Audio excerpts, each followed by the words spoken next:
నా పేరు బానోద్ ప్రేమ్ నాయక్ జై స్వరాజ్య టీవీకి ప్రత్యేక కృతజ్ఞతలు। ఈరోజు వరంగల్ రైల్వే స్టేషన్కి వచ్చిన మేము మాది వరంగల్ రైల్వే స్టేషన్ దగ్గర రెండో స్టేషనే మాది నెక్కొండ రైల్వే స్టేషన్। మేము చిన్నప్పటి నుండి మేము చదువుకున్నది హన్మకొండలనే।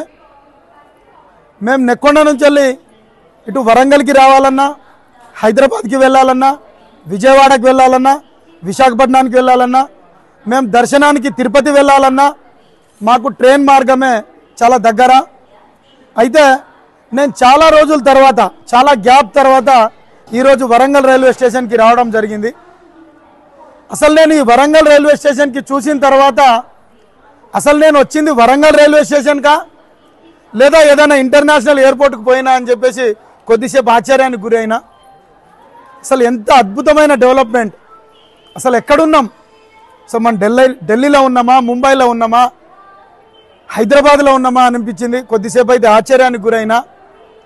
వరంగల్ రైల్వే స్టేషన్ లిఫ్టులు కావచ్చు, ఎస్కలేటర్లు, అప్ అండ్ డౌన్ ఎస్కలేటర్లు కావచ్చు, అసలు చాలా అద్భుతమైన డెవలప్మెంటు। ఏసీ వెయిటింగ్ హాల్స్ కావచ్చు, జనరల్ వెయిటింగ్ హాల్స్ కావచ్చు, చాలా అద్భుతంగా ఉన్నది। చాలా అద్భుతంగా కేంద్ర ప్రభుత్వం పనిచేస్తుంది।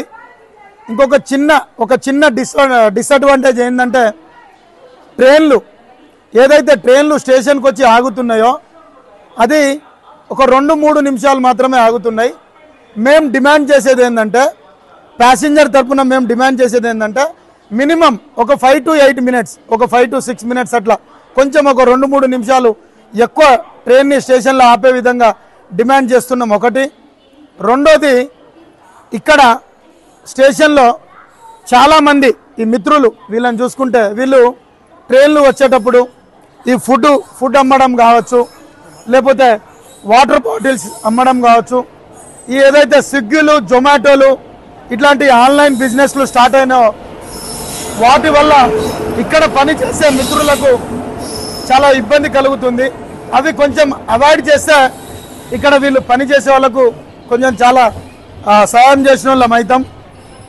దయచేసి బయట ఫుడ్ ఏ విధంగా అయితే సినిమా థియేటర్లలో కావచ్చు, పెద్ద పెద్ద షాపింగ్ మాల్స్లలో కావచ్చు, ఏ విధంగా అయితే బయట ఫుడ్ లోపలికి రానియరో అదేవిధంగా ఇక్కడ కూడా రైల్వే స్టేషన్లో కూడా బయట ఫుడ్ లోపలికి రాకుండా కొంచెం అవాయిడ్ చేస్తే ఇక్కడ పనిచేసే దాదాపు ఒక 4000 నుంచి 5000 మంది పనిచేసేటోళ్ళు ఉంటారు, వాళ్ళకు కొంచెం ఉపాధి కలుపుతుంది। కాబట్టి దయచేసి అదొక్కటి చూసుకోవాలి।